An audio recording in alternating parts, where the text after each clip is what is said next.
Hola, bienvenidos. Yo soy Catalina Jaramillo, psicóloga especializada. Yo, Karen Betancourt, consultora familiar. Y este es el podcast Eternamente. ¿Cómo están? Karen, ¿tú cómo estás hoy? Estoy full. ¿Lista para más preguntas? Sí, vamos bien, Cata, te has portado bien conmigo. Me he portado bien. Bueno, suave las preguntas para no de pronto invadir, ¿cierto? Pero aquí estamos abriendo el corazón. Para los que no escucharon el episodio anterior, Karen nos estaba hablando un poquito sobre su historia frente al tema de la maternidad y el obstáculo que ella veía en la maternidad, ¿sí? Y entonces hoy queremos profundizar un poquito más de cómo se ha ido reconciliando, si lo podemos nombrar así, con la maternidad que es hermosa, ¿cierto? Ok, Katica, mira, cuando yo tuve mi primera hija, yo pensé que me iba a quedar solo con una hija. Ya no más, ya fue suficiente, uno es demasiado. Y pasaron más o menos 3 años después de que ella naciera, cuando alguna vez frecuentaba yo mucho el Santísimo, y ahí en el Santísimo una amiga que nos volvimos muy amigas allá porque nos veíamos todos los días, me dijo: ay, Karen, tengo que decirte algo, el Señor me pone que empieces a orar por la posibilidad de tener otro hijo. Ay, a mí eso me paniqueó, porque yo pensé, ¿otro hijo? Y si rezo por eso, ¡pum!, me lo empacan. Porque eso pensaba yo, o sea, y yo alguna vez lo hablaba con alguien y le pasaba lo mismo, como que no ore por eso, porque ya va a pasar. Pero me pareció muy hermoso el proceso que Dios llevó conmigo, porque antes Él es un Dios que respeta mucho la libertad del hombre, y quería bendecirme con otro hijo, pero hacerlo conmigo, o sea, en un acto de mi voluntad, que naciera primero en mi corazón. Entonces yo le dije al Señor: bueno, Señor, yo voy a obedecer, pero yo no quiero, pero voy a obedecer. Y empecé a orar, y Dios fue confrontando todos esos miedos que yo tenía a la maternidad, entre ellos, como les decía yo en el anterior podcast, el engordarme, el no ser bonita, porque si no soy bonita, si soy gorda, no me van a querer y me van a ser infiel. El tema como con el cuerpo, o sea, como la pelea constante de que había que tener la cintura perfecta, la nariz perfecta, el pecho perfecto, o sea, para poder que te amaran. O sea, si no sos bonito, no eres digno de amor. Y es una obsesión tan desacata que me voy a retroceder un poquito a mi adolescencia. Uh-huh. Entre los 16 años y más o menos entre los 16 años y los 20 años, ya mi juventud, donde yo me medía todos los días la cintura con 1 metro para monitorear que si estuviera dentro del rango que para mí era aceptable. Y aparte de eso, cuando me sentía demasiado gorda, me cohibía con la comida, y una que otra vez llegué a producirme vómitos. Wow. Entonces, ya ahora yo sé, eso es un trastorno alimenticio. Tal vez me cohibí mucho en seguirlo practicando por 2 cosas. Primero, porque yo decía, si yo sigo haciéndolo, esto se me va a convertir en un problema después inmanejable, ¿cierto? Me voy a volver bulímica y yo no quiero ser bulímica, pensaba yo eso. Y lo segundo que pensaba era que se me iban a poner los dientes. ¿Cómo? Se me iba a dañar el esmalte de los dientes. Entonces iba a ser más fea. Entonces, digamos que eso me frenó. Pero ya el solo hecho como de tener que chequear día por medio la cintura, o sea, el tamaño de la cintura, y eso ya era un tema. Y no era suficiente, o sea, no era suficiente el tema. Nunca era suficiente, o sea, lo que te decía, pesaba 53, 54, y yo quería pesar 45 kilos. ¿Cierto? Lo que pasa es que sí era glotoncita, entonces no me daba para bajarme hasta allá. Pero me retrocedo a todo esto porque con la maternidad, como cambiaron tantas cosas de mi cuerpo, me vi obligada a ir aceptando. Y por haber tenido una niña, mujer, yo decía, no quiero que mi hija crezca con este tema tan fuerte. O sea, yo no quiero decirle a mi hija, tienes que estar hermosa, yo no quiero decirle a mi hija, no comas porque te engordas, o controle el dulce, meta el abdomen, párese derecha, sí, eso sí se los digo, párese derechos, busco mucho que cuiden su postura, pero no ese tema del cuerpo, porque por el sufrimiento que eso me causó. Entonces tener otro hijo para mí representaba, me van a abandonar, porque me voy a poner súper fea. Pero a medida que fueron viniendo los hijos, me pasó algo muy, muy charro, y es que ir confrontando todas esas heridas, ir confrontando ese vacío, ese deseo de ser mirada, de ser admirada, de no haber recibido palabras de afirmación, de que donde más recibí, digamos, elogios, no fue en mis virtudes ni en mis habilidades, sino en mi belleza física. Entonces a esa se convirtió en mi seguridad, pero ir confrontando todo eso, perdonando. Y acá, perdóname Karen, porque es importante como hacer una pausa como para decir que muchas veces eso que los papás no sanan, eso que los papás no se atreven a mirar, eso que los papás no se atreven a hablar incluso de sus miedos, se transmite a los hijos. Y es importante pues mencionarlo porque muchas veces los papás llegan y llevan a los chicos a consulta y dicen es que el niño es el problema, cuando resulta que hay una situación interior que los está llevando a que el niño te muestre que necesitas trabajar en eso. Y es muy interesante lo que dices porque conozco mi historia y la conozco para que la generación que viene, mis hijos que vienen, no la repitan. Y yo soy responsable de eso, tú eres responsable de eso y es importante pues mencionarlo acá porque para eso trabajamos con las familias, para poder construir armonía dentro de ese hogar. Yo he entendido eso, Cata, y es que si uno no confronta su propia historia, no va a poder hacer las cosas distintas con los hijos. Y si bien uno va notando, a medida que va avanzando en este camino de sanación, uno va notando que con el primero se hizo una cosa, con el segundo se menguó, y con el tercero va menguando, hoy en el cuarto va menguando, vamos a ver el quinto. Pero ¿qué pasó con eso? Fui perdiéndole el miedo a la maternidad. Sí, porque a no querer uno. Porque imagínate yo decirle tengo miedo a la maternidad con 4 peladitos. Eso es un salto y ahí obviamente hay un proceso, una historia que es muy interesante que nos cuentes. Sí, mira Cata, reconciliarme con la maternidad fue darme cuenta, yo utilizo una palabra que ha generado mucho escozor en ciertas áreas y en ciertas personas. Hace relativamente poco lo usé en un grupo y eso causó un revuelo tremendo, pero bueno, no podía yo sentarme ahí a explicar, o sea, dar la explicación filosófica de lo que es para mí la maternidad, pero yo lo voy a decir acá libremente, yo siento que dignifica mucho a la mujer. ¿Por qué lo dignifica? No quiere decir que la que no sea mamá no es digna, todas las personas son dignas por el simple hecho de existir, pero a la mujer la dignifica es porque la confronta interiormente y la obliga a mejorarse. O sea, eleva su dignidad moral.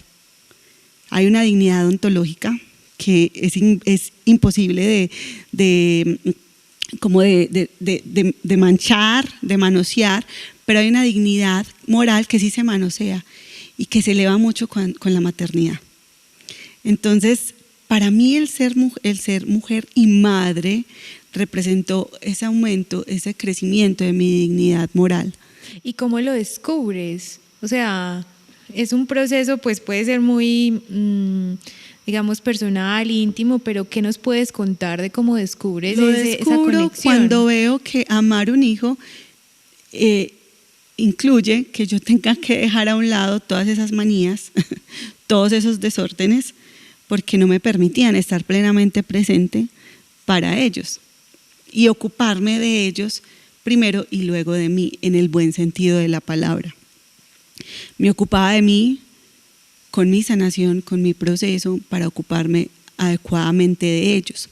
Entonces empecé a ver la maternidad no como un obstáculo para desarrollarme profesionalmente, no como un obstáculo para que me amaran, sino como una potencia, como una fuerza interior que nació en mí, que me hizo reconocerme, donde me di cuenta que era una mujer reflexiva, que yo no sabía que era una mujer reflexiva, donde conocí que tenía una sensibilidad y una empatía que digamos que no tiene todo el mundo.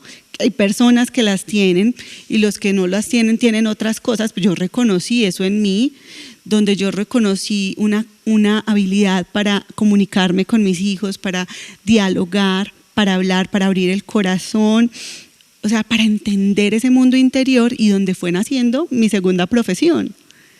Entonces, wow, la maternidad a mí me abrió el mundo de una forma tremenda.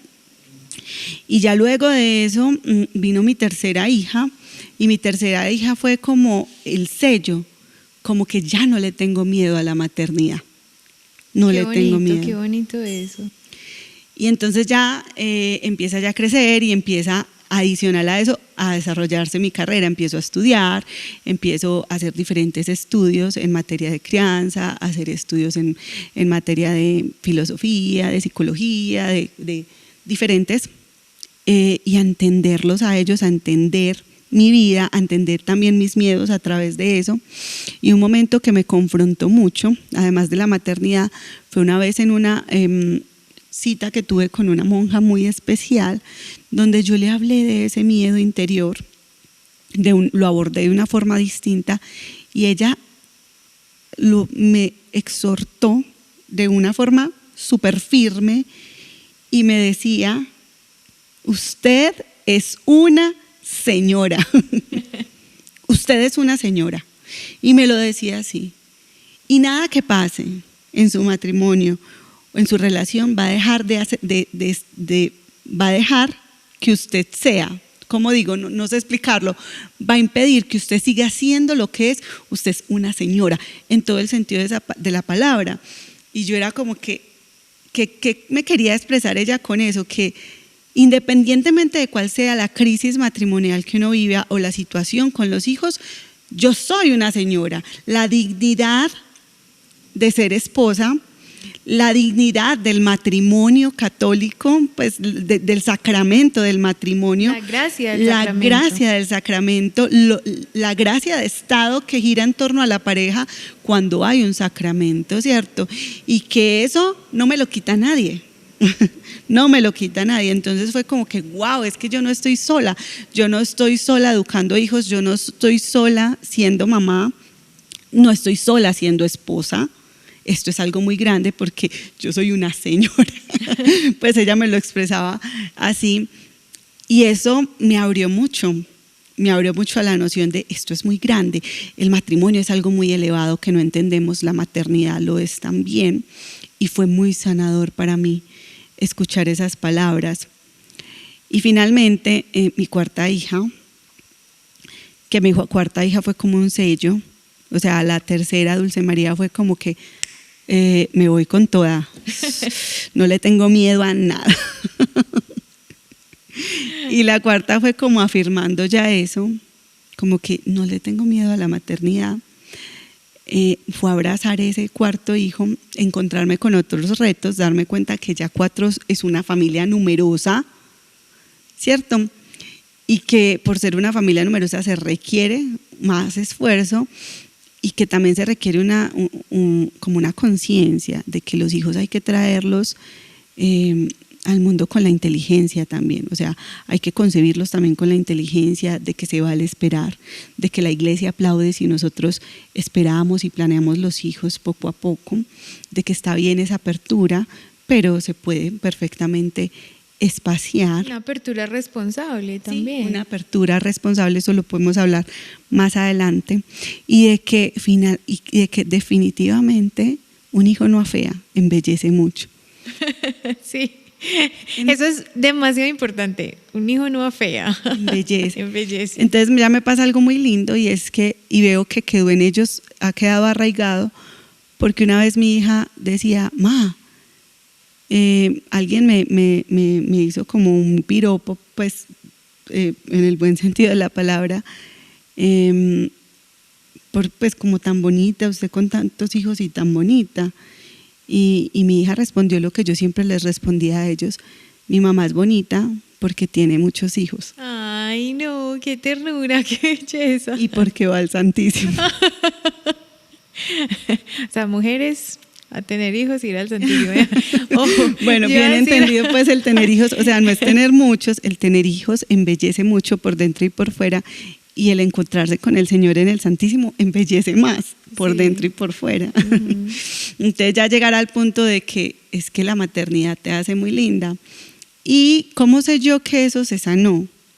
Se sanó por varias cosas. Primero, porque yo confronté esa realidad y yo perdoné a todas esas personas de las cuales yo esperé ser mirada, ser admirada, recibir ese amor exclusivo.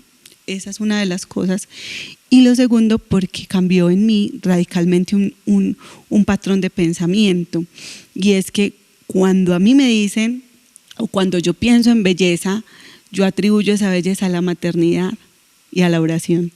O sea, y que yo veo belleza en las mujeres y se las atribuyo también a sus virtudes, cuando antes lo atribuía a las cirugías, a lo delgada, y ya no se pasa eso por mi mente.